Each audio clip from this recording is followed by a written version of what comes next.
Hello and welcome back to the OTB channel. Have you ever considered moving from Windows to Linux? Or perhaps you're already a Linux user and you want to play with some new distros, but you don't want to mess about with your main workstation or laptop?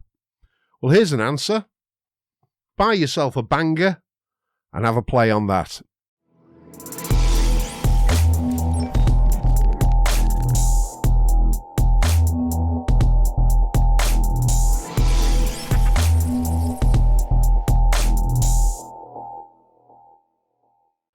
Hi, so welcome back. Now, last week I said today's video was going to be looking at an installation on this Thinkpad X131E that I bought over Christmas from eBay for just over 50 quid.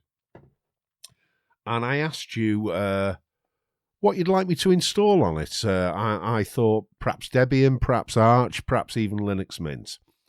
And I'll admit I installed Debian on it initially, and it worked fine. But it seemed a great opportunity to actually do a bare metal install.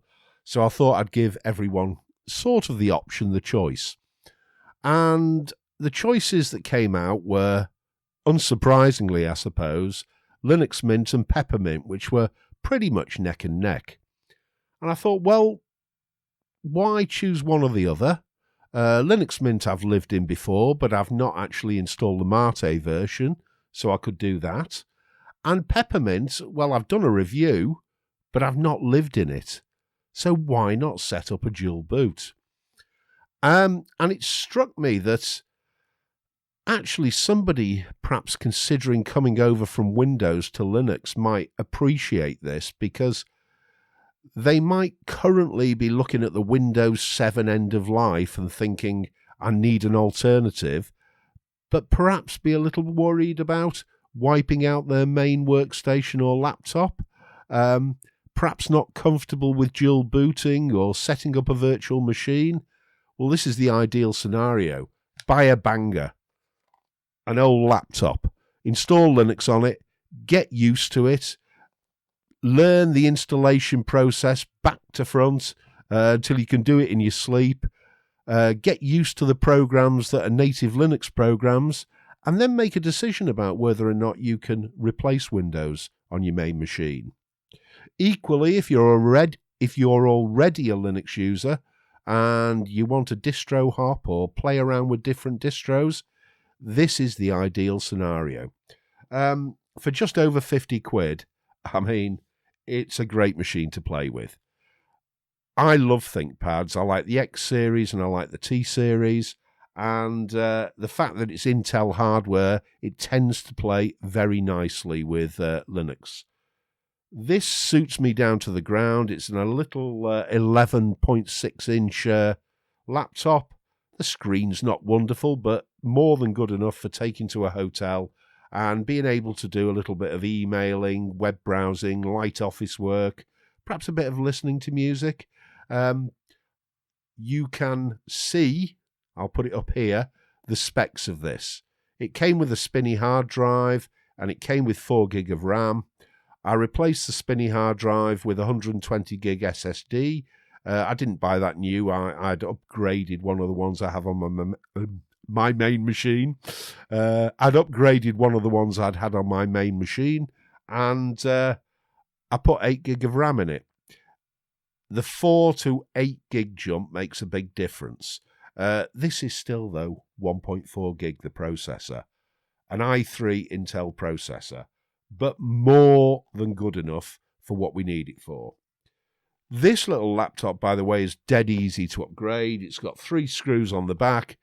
You pull the back plate off, you can access the RAM and the SSD or hard drive. Takes a couple of minutes to upgrade it. So, we're going to do a dual boot. Linux Mint and Peppermint, 2 Ubuntu-based distros, so that's a little bit unusual, but they each have their own unique features. So, let's see how we do. So I've plugged in the USB stick with Linux Mint on it into the Thinkpad X131E. and it's now booting, and I've got the grub screen up in front of me. Unfortunately, that doesn't seem to get broadcast via the cam link, so we'll need to wait till it boots into the desktop. So I'll pause this for a second until we're there. And here we go. You can suddenly see what's happening. Until it gets into X, the graphical environment, the dual screen configuration, which is as I suppose what it is when it goes through a cam link, doesn't actually show up. But here we have the Linux Mint USB stick showing. And let me just demonstrate that I am on the X1331E. Now, if I can just remember the commands, DMI, decode. Oops, I'm on a US keyboard by default, so I have to remember how this works. So it'll be grep -A 9, and trying to figure out where the double quotes are again. I think they're there. Yes, that's it. System information.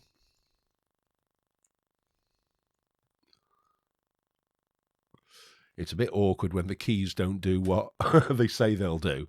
But there you can see it. It's a Lenovo ThinkPad X131E. And it's configured with 8 gig of RAM and 120 gig SSD. So, without further ado, let's install this before we move on. As you can see, by the way, if you look at the wireless icon there, wireless isn't actually coming up at the moment. And I'm not surprised because we have this Broadcom chip. But let's install it anyway. So continue.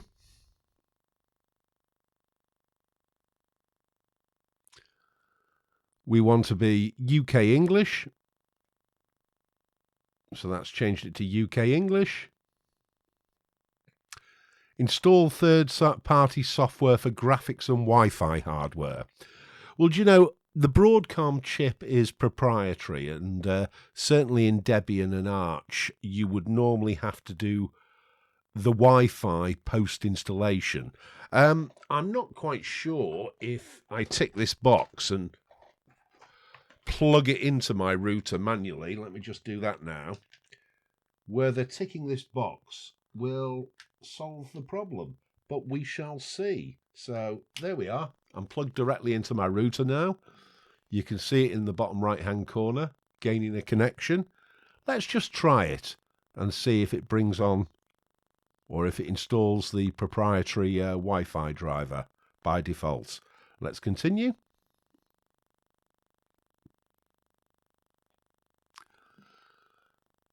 Okay, it's obviously trying to figure things out from now, but I've got to say I'm quite impressed that this little cam link, you can actually throw a laptop screen into OBS on another computer. It's quite clever. It means that I can show you bare metal installs and we'll see how they go. This is just taking a little while to go through, but we should be there in a minute. I've played around with this X131E for the last couple of weeks, and I have had Debian on it. However, as I said, by popular opinion, people wanted to see Mint and or Peppermint, so I'm prepared to put both on and see how I live with them. There's nothing on here at the moment. I've got an SSD that's just got a GPT partition table, so erase disk and install Linux Mint. Yeah, we'll just go for the default option. And it's picked up that I am in EFI mode. That's great. It's going to create an ESP partition, and it's going to create an ext4 partition as root. No swap partition, interesting to see. But I'm not bothered about that. I can always create a swap file if necessary. So we'll just hit continue on that. It's picked up the right time zone, London. Okay. And it wants my name, so we'll go for OTB. The same as normal.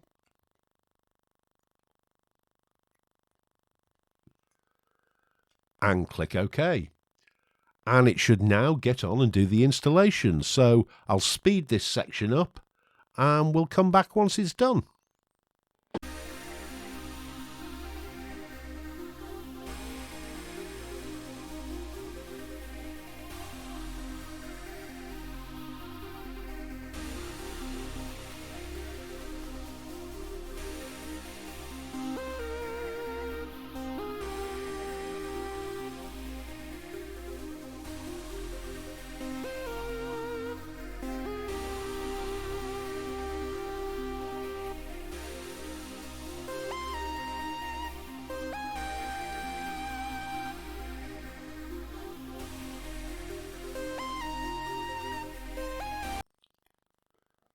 Right, so what did that take? 7 or 8 minutes?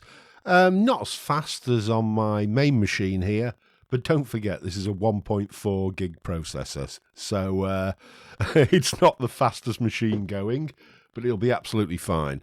I'm going to hit continue testing. I'm going to shut this down and remove the USB stick, and then we'll boot into the install system and see what it's like. And right, you can see the login screen now. So let me log in. And let's see where, oops, I'm doing it on my own computer. Let me log in here. And we'll see what it looks like and whether or not we have Wi-Fi already set up, or at least the driver already set up. I've still got it plugged into my main network, so we will have to see. Okay, so there's our welcome screen coming up. Interestingly enough, we don't seem to have the option of wireless there. So let's go to first steps on this welcome screen. And apart from system snapshots, the driver manager, update manager, etc., etc., we have the driver manager there, so I'm going to launch that, enter my password. Oops, let's try it again. And see what it comes up with. I'm hoping that this is going to offer me the Broadcom driver, or at least the source code for the Broadcom driver, and then compile it for me. It will probably ask me to reboot, but we'll see what happens in a second. It's just doing an apt update at the moment. There are a couple of different packages that it could install. Aha! One's the BCMWL kernel source, which I believe gives us the latest version of the Broadcom driver. The other version is the STA DKMS package in all Debian systems, and that's a slightly older version, but it's gone for the kernel source, so it's going to need to automatically build that. So I'm just going to hit apply changes and see what happens. It should by default blacklist all non-relevant kernel modules that might be trying to work with this Wi-Fi card, but we'll check that once it's done its bit. It shouldn't take too long, and we'll see what happens. I really like the fact that in modern distros you have this driver manager, because back in the day you would have had to have searched for the kernel source. You would have then had to figure out, how do I build a kernel module in Linux, and you would have had to jump through a few hoops. It was a little bit of a dark art, wireless networking back in the day, but I'm pleased to say that things have moved on significantly. And if you're just moving over from Windows, I think you'll be pleasantly surprised at how easy it is. Okay, so it's done that, and it's just asking us to restart now. So I'm going to restart.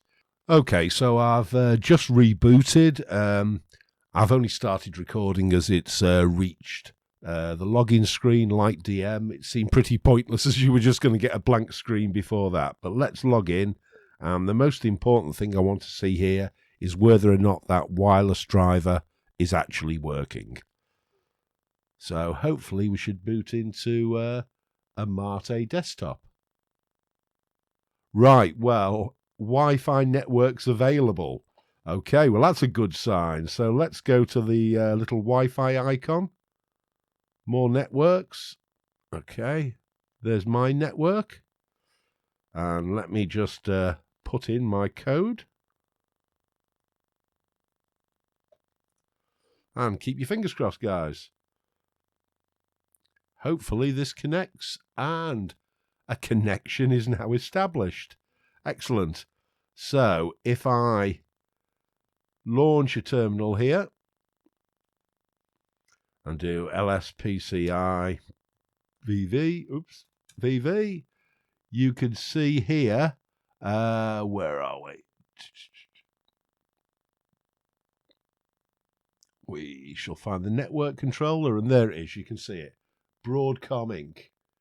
The driver it's using is the WL driver, which is correct, and it's the BCM 43228 Broadcom chip. So, okay, great. What it also needed to have done is blacklist some modules which can conflict with the Broadcom driver. I think this should do it automatically, but I'm just going to check in etc.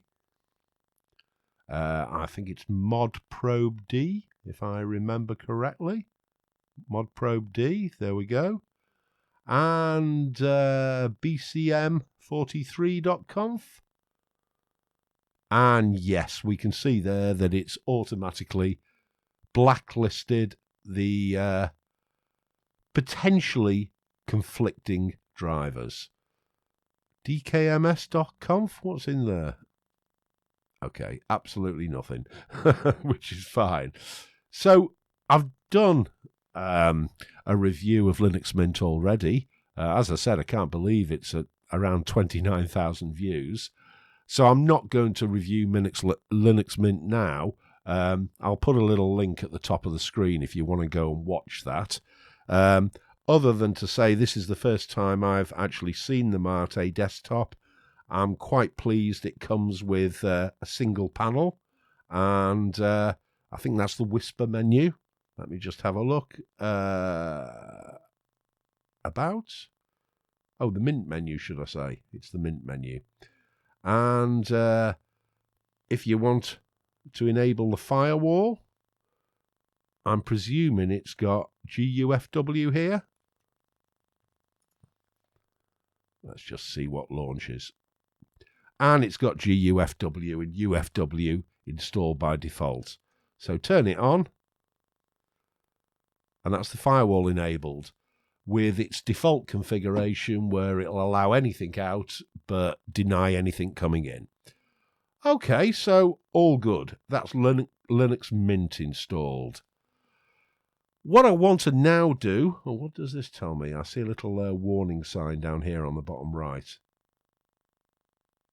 Oh, that was just network. The network wasn't working before. What I want to do now is install Peppermint alongside Mint, and I want to do that in a way that's as automatic as possible. It's running system checks because it detected problems, but actually the network's working now, so it's just suggesting a few additional things. That's great. So let me shut this down, stick in the USB stick with Peppermint, and we'll come back in a second. Okay, so I've swapped over USB sticks. I'm just starting the Thinkpad again, and I'm hitting the F12 key to bring up the boot menu. You can hear that beep. I'm selecting the USB stick and booting now. I've got the grub screen in front of me, but once again, it's not coming up on OBS, but hopefully it'll come up at some point. And There we go. We've got the Peppermint screen in front of us. So what about wireless? I have got it hooked up onto my network cable. Interestingly enough, though, I see that the wireless driver appears to already be installed, which is pretty good, actually. I'll keep the network cable in, though, just as before. And before we look any more at Peppermint, let's just run through the installation and see how that goes.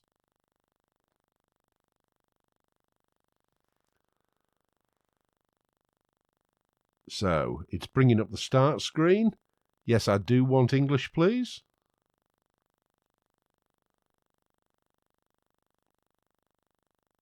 Okay, it's thinking about it. Yes, I'd like UK English, please. Continue. I'll be interested to see how this approaches the dual boot scenario, because of course Linux Mint is already on the SSD. So normal installation, web browser, utilities, Office, etc., etc. Download updates while installing. Yeah, sure. Install third-party software for graphics. Well, of course, I see my battery's now fully charged. We did this with Linux Mint, so only fair to do it again. And let's hit continue.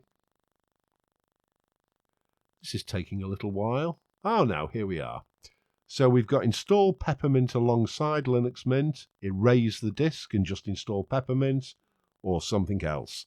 Okay. Let's install Peppermint alongside Linux Mint. I'm going to hit continue. And it's giving us some options there. We can, of course, drag the divider between the two systems here, but it's saying, how about 63.5 gig for Linux Mint and 56 gig for Peppermint? Do you know, I think I'm just going to accept what it's saying and hit install now. Okay, it's giving us a warning. It can't be undone. That's fine. Dual booting, guys, is pretty much this simple with modern Linux installations. It doesn't really matter whether you're dual booting Linux installations or dual booting Linux and Windows. It's pretty much the same. So if we continue, it's going to create an ext4 partition. Doesn't need another EFI partition because that's already created. Interestingly enough, this is not creating a swap partition either. I should have mentioned before, I did have a quick look at Linux Mint and it created a swap file in the root folder. Okay, so it's picked up the correct time zone, so I'll continue. It now wants my name, so we'll do the usual.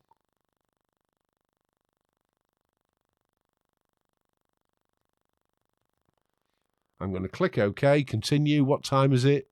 16 minutes past 1. And I'll speed this section up and come back when it ends.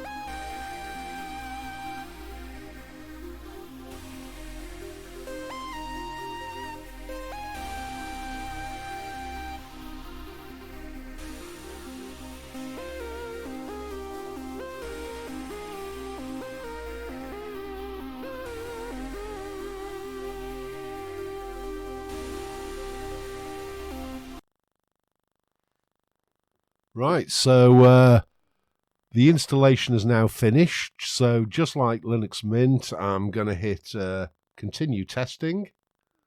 I'm going to shut this computer down, remove the USB stick, and then we'll boot into the live system and see where we are. And we're back.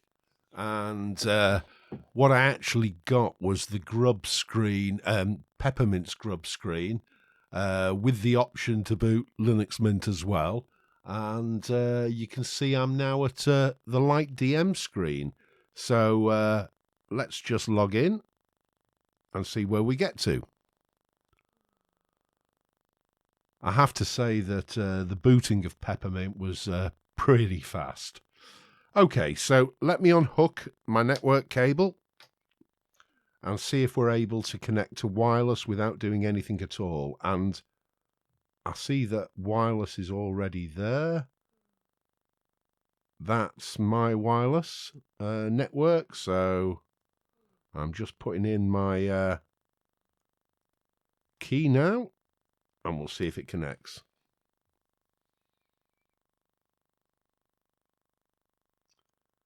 And it's connected. Well, I have to say, I'm pretty impressed. I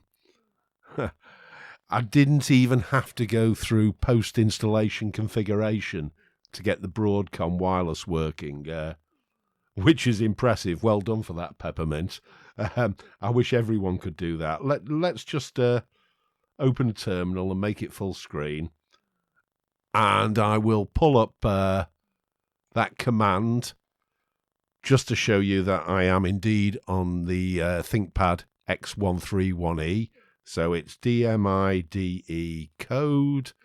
UK keyboard already out of the box, which is nice.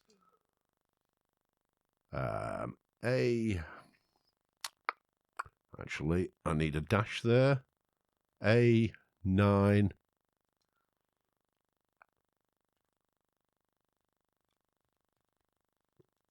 You'll have to excuse me on this. I'm not a touch typist, and as you've probably guessed.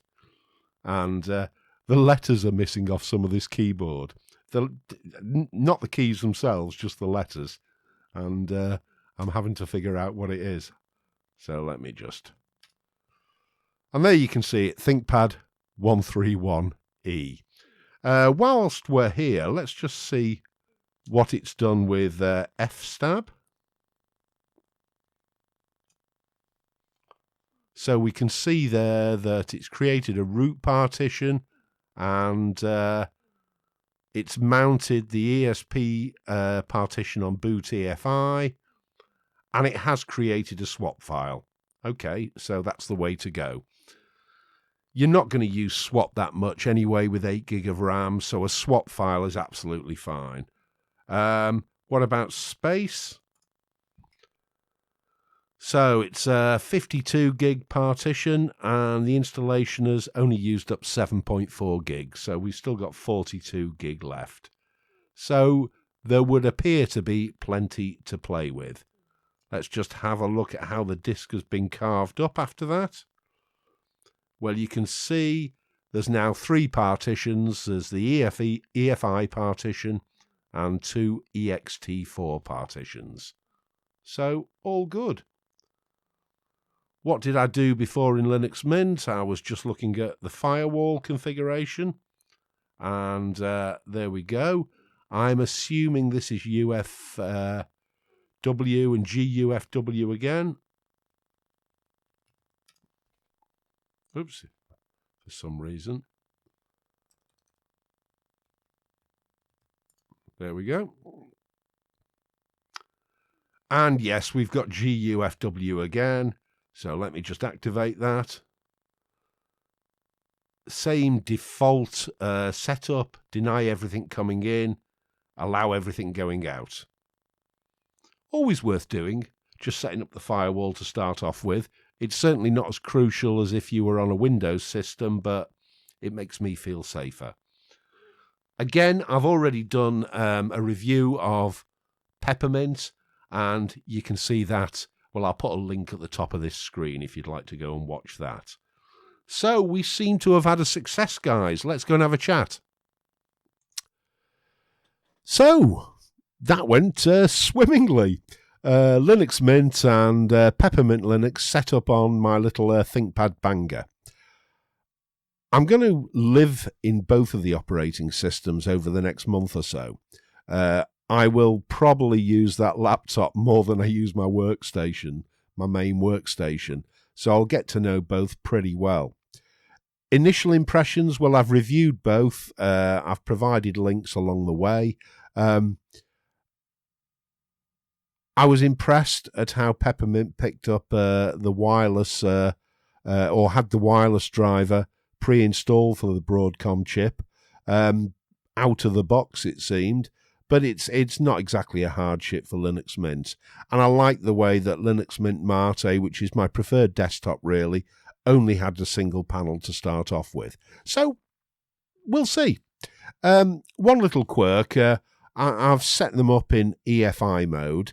And normally if I wanted to change around which grub launches first, the Peppermint grub or the Linux Mint grub, I'd use Efi Boot Manager.